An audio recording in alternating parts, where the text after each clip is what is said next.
Whoa.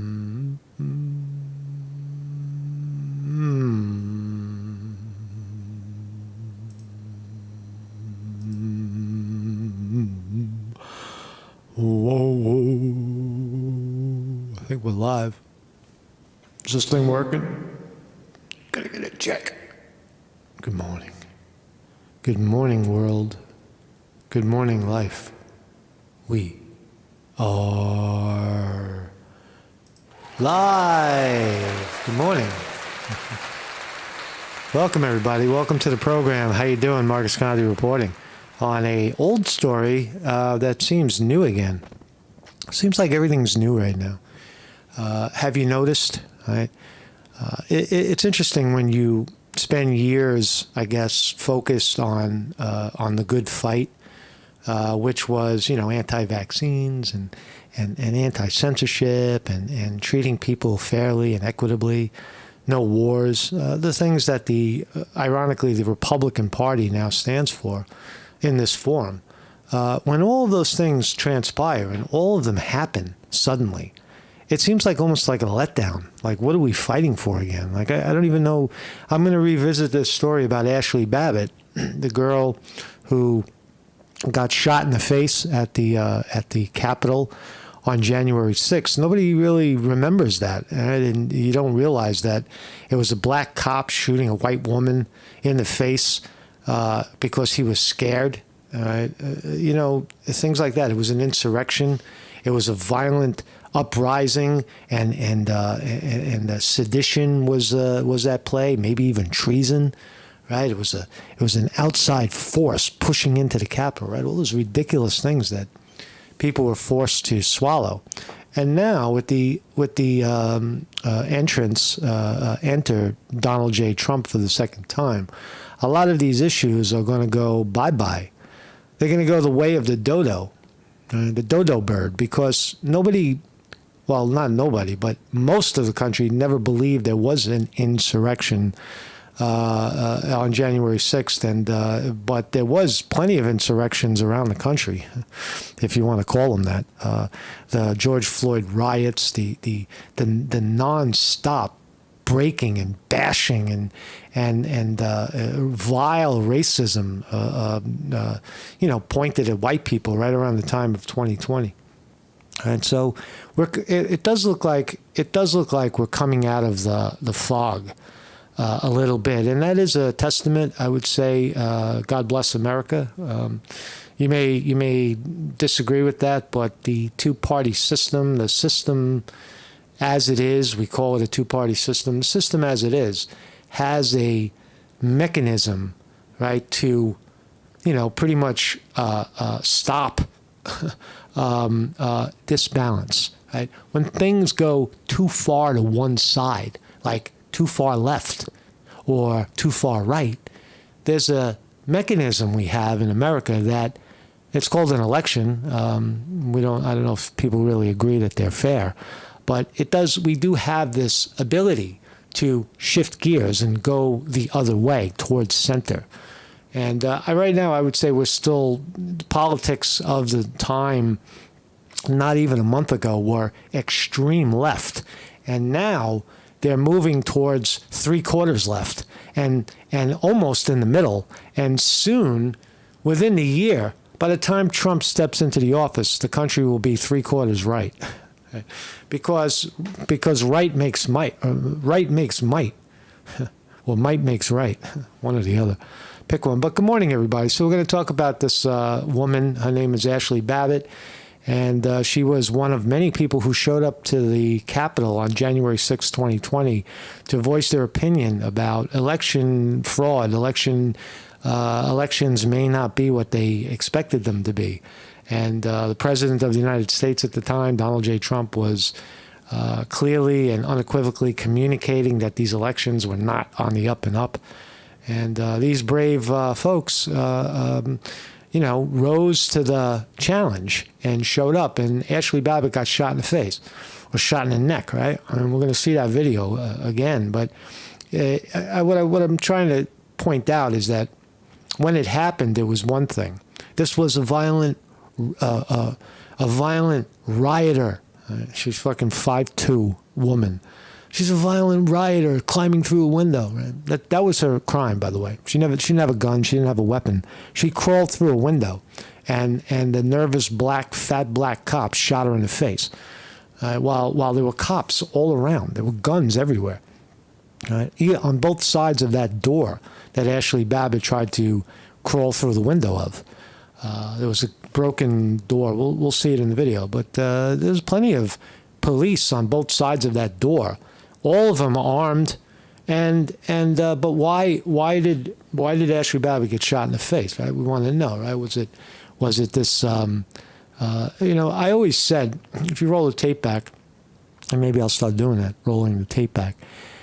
There was a time when it was clear that during the pandemic, when you force people 6 feet away from each other, when you force vaccines on people, when you force people to wear masks and force their children to wear masks, right?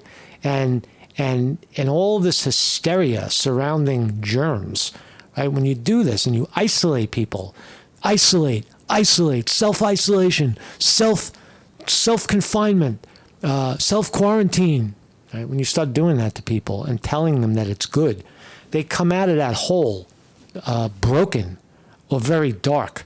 And I think that is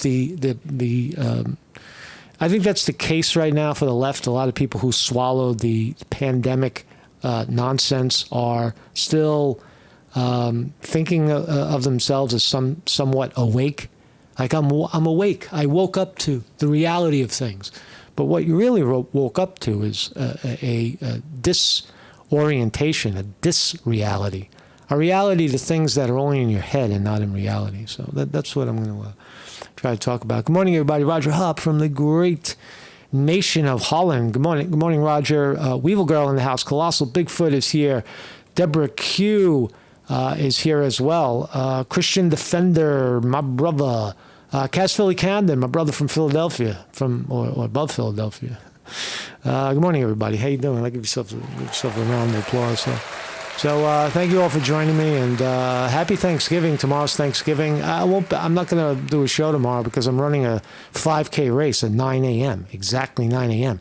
There's like 400 contestants, and I'm going to try to win the 60 and over division, right? I'm going for the win, right? Imagine, I never thought I would do that, right? I'm going for the win. I saw the list of how many, the old guys. I'm running against old guys now. I love it. I don't feel old. And I'm going to be out there in the, looks like it's going to rain tomorrow. So cold motherfucking rain, right? Cold rain. Just stay home. Stay home, old guys, so you don't get sick and catch a cold. I'll be there to pick up the trophy. So my name is Marcus Conte. This is my website. I have one, marcusconte.com. Get your white privilege out of here. The case is heating up, pending judgment. A lot going on. There's a lot going on right here, and I'm going to. I just want to let it settle. Right now, we're waiting for the judgment.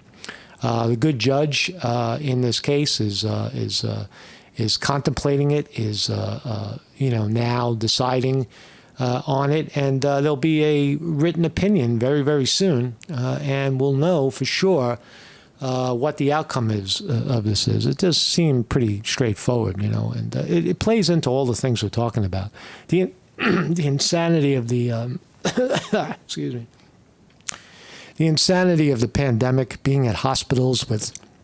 It turns out that this security guard, his name is Joshua Wright, was actually. He was, one of his jobs was to load dead bodies into the freezer trucks. He was actually doing it, he said. I saw him say it he testified. I was loading dead bodies into the freezer truck. They made us do it.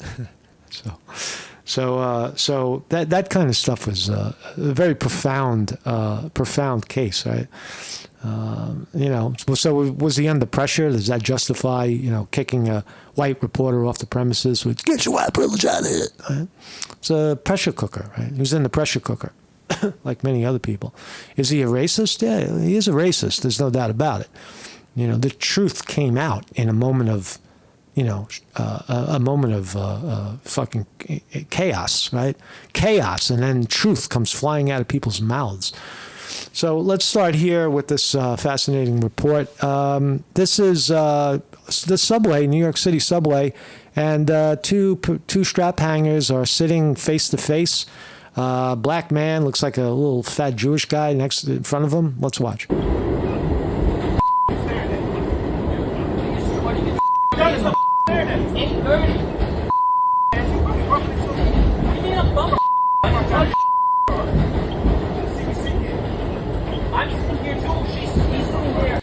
Hold on a second. Hold on a second. I'm having a hard time here. I'm having a hard time giving you that's the angle. Okay.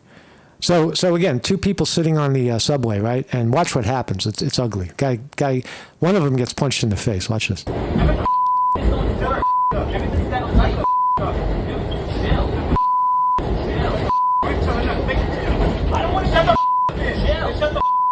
Shut the fuck up.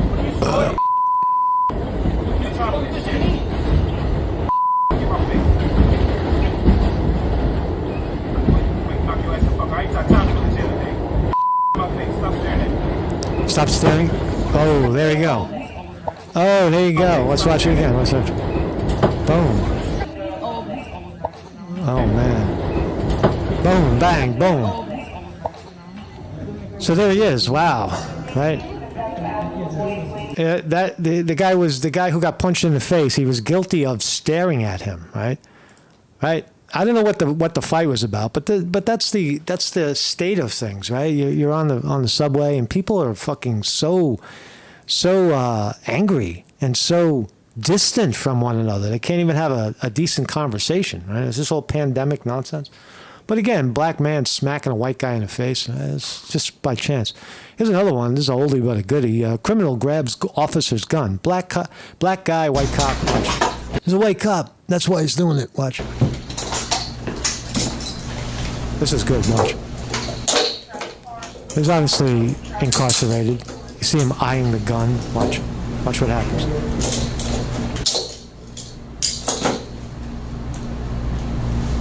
This is a dumb cop. Give me that gun.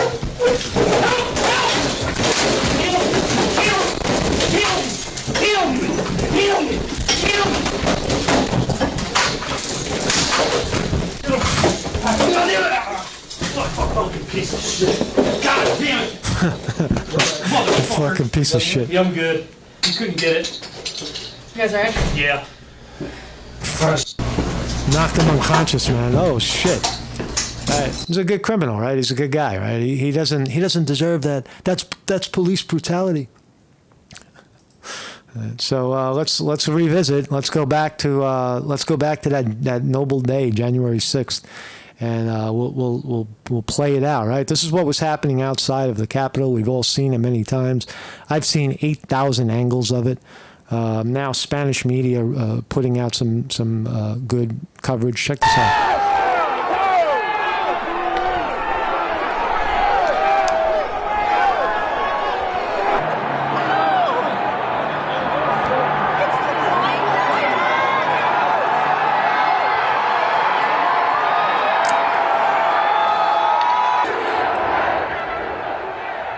Where were you this noble day, right? I almost went. I was almost there. I went the other way. I stayed home. I stayed home that day.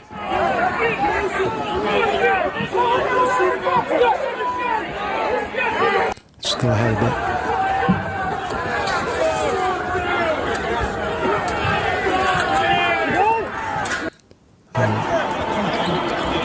So now we're inside, I guess. This guy's scaling the wall.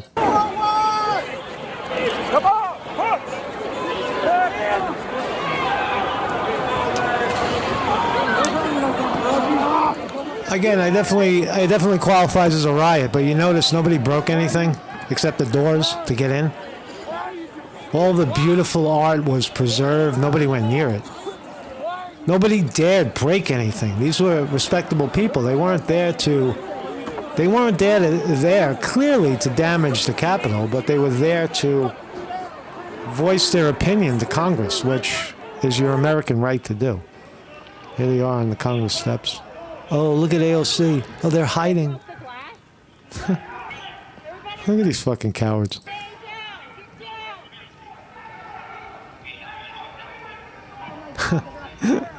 What a time! What a time! They're afraid, right? Because they were wearing their masks and they were staying 6 feet away from everybody.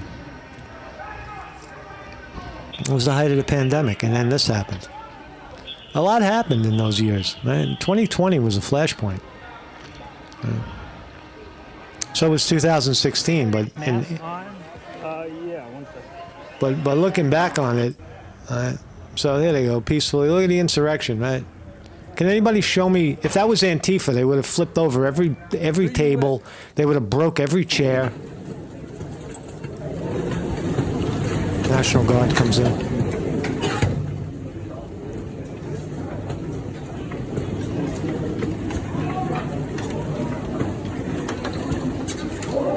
Police ain't fucking around. All right, so we all saw that. We all know the deal. But here's the death. Let's watch. Let's watch this.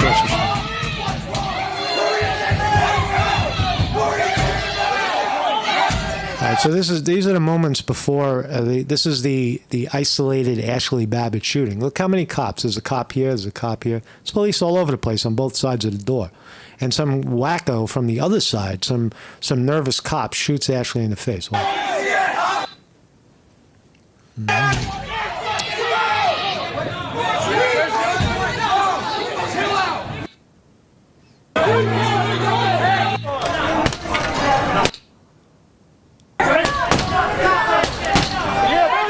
Like I said, I didn't say nothing got broken, but I definitely they broke a lot of doors. A lot of doors got broken, but that's about it. Doors are replaceable. Hey, he's got a gun! Got a gun. He's got a gun. No, this is about to get dirty, man. He's got a gun. That officer's got a gun. Get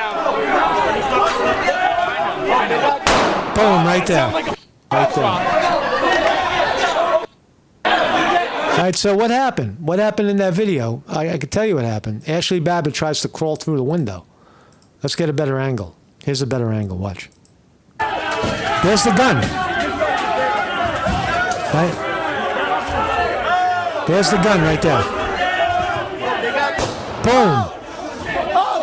You saw it very clearly there, right? There it is. There's the guy with the gun, the coward.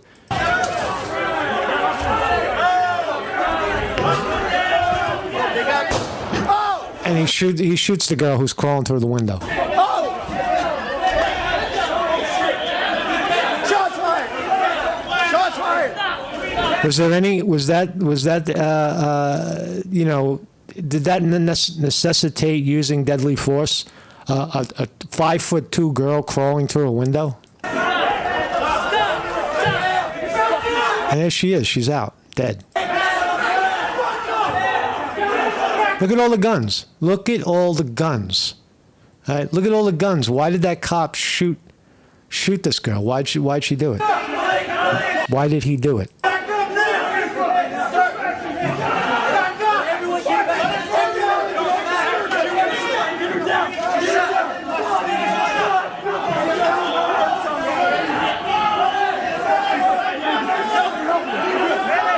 There she is, bleeding out on the floor. Right? Wow, it's choking. It chokes me up. That's why I do this. You're seeing a girl get murdered for showing up at a rally. That could happen to any one of us when things get out of hand. I've been in that situation, I don't know, more than 20 times, maybe 50 times, where you realize that there's a very, very fine line between chaos and order, right? And I guess it speaks to, look who we have as law enforcement. Look who we asked to secure ourselves. But anyway, so tragic. Secure each other. Started to lose steam. So tragic Ashli Babbitt and the buried January 6th truth. What was that truth? What is it?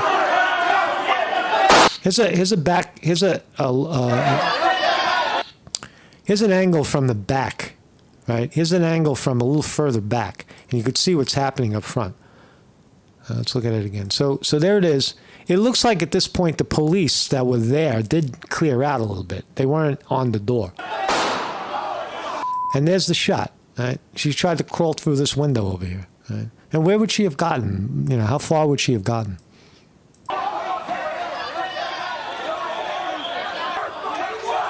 And look at all the cops on the scene.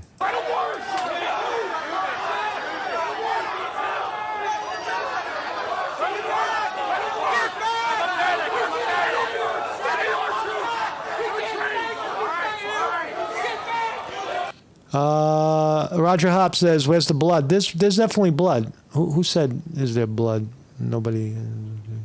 Where was the blood? Colossal Bigfoot. There's blood.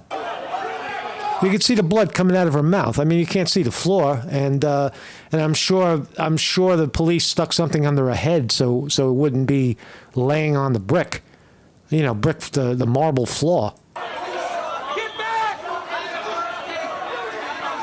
We can't save her if you're here! Move! We gotta get EMS here!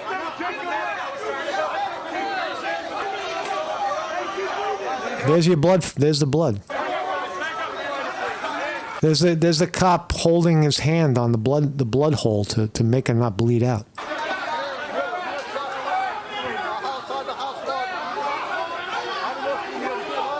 This shooting, by the way, isn't disputed. The guy's right here. Right? Here's the fucking guy. Right here he is. Here he is. Yeah. I was very afraid. Are you afraid now? Going forward? I am afraid. So this is the cop. We'll look at that in a second. This is the cop that did the shooting. So now we know that the cop who fatally shot Ashli Babbitt, she was 36 years old, was rewarded with a promotion and a $36,000 bonus. There was no ill consequence for his rash action that day. Instead, Michael Byrd, 56 years old, was held up as a hero of democracy. You see what I'm saying? Like, if you look at it now, this was no hero. This was a nervous, anxiety-filled black cop, right? And who knows? Maybe that was his opportunity to shoot a white woman. Is that a reach to say that? Way in the back of his consciousness, these white people, it's critical race theory. These white people enslaved my people, and now I'm here, and I have a gun, and it's my capital, and I'm going to shoot this bitch in the face and get away with it. Is that going on? Is that real, or would I just make that up? I would say some of it is real. I think some of it is in his mind. You can't escape. You can't escape racism from 200 years ago. You can't erase it.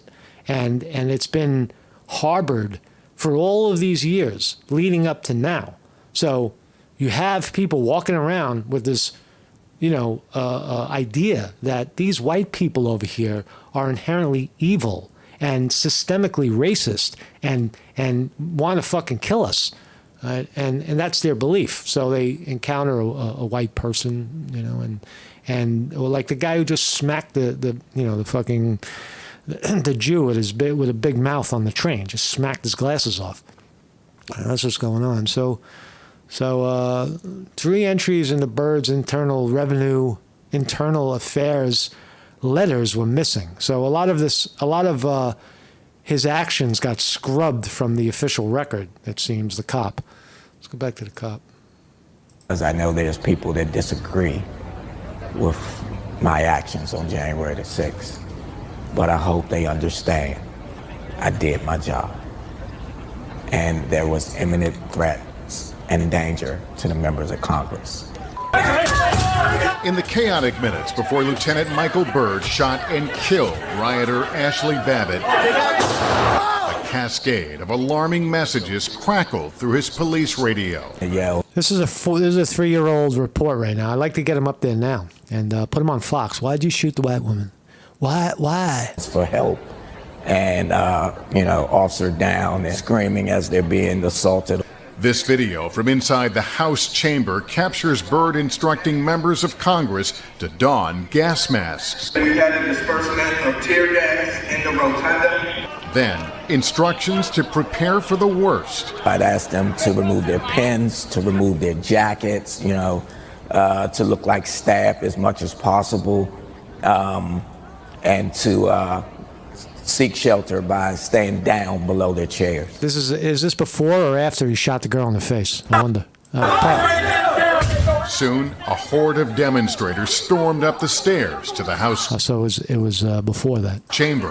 There's a gun! Hey, he's got a gun! He's got a gun! Byrd is seen taking a defensive posture with his gun drawn. I didn't even realize I had been yelling and screaming as loud as I was. Please stop, get back, stop. We see your arm out there for a considerable amount of time. All right, so there's no doubt about it that he shot the girl in the face, right? And Ashli Babbitt is definitely dead. And but where does it all come from? This whole DEI, right? Diversity, equity, inclusion. You've heard these words before, right? What does it mean? Must be on its deathbed. Right. Some good news. Should we dream for a moment that the woke mind virus might just be on its deathbed? I think it is. It's not quite there yet, mate, but it's approaching almost there, the death of the woke consciousness. People are waking up. I saw an article, I didn't put it up, but a bunch of trannies, transsexuals are even starting to agree that, hey, maybe we pushed our agenda too far. Right? We didn't want to hurt anybody. We just wanted to express ourselves. So there is what I'm trying to say today is that there's an incredible shift in consciousness, an incredible shift in view, right? A political view has occurred, and that is because of an election. Elections have consequences, and the woke side of the spectrum had carte blanche to do whatever they want. They had the executive Joe Biden pretty much co-signing anything that they threw at him, and now they have nothing. They have no House, they have no Senate, they have no Supreme Court, they have no president, right? So the consciousness has shifted clearly to the right. Is it a bad thing? It's the right thing for right now. Right? It's what needs to happen right now. And then the paradigm in 4 years is going to shift extremely right. And the same people that were censoring the right are now going to be censored by the right. Shut up. Be quiet. You're not allowed to speak. You're putting your racist propaganda out there. No, let everybody speak. That's the point. Right? Don't attack censorship with more censorship. Right? You gotta find a way around that. Right? So anyway, man. So that's all I really got today. Look at the markets. Ding. Are we open? 2 more minutes, 3 more minutes. I don't have much today. I'm working on something else. It's a good idea, man. I got a really good idea, and y'all are going to be part of it. You all are going to find out exactly what the fuck I'm talking about someday.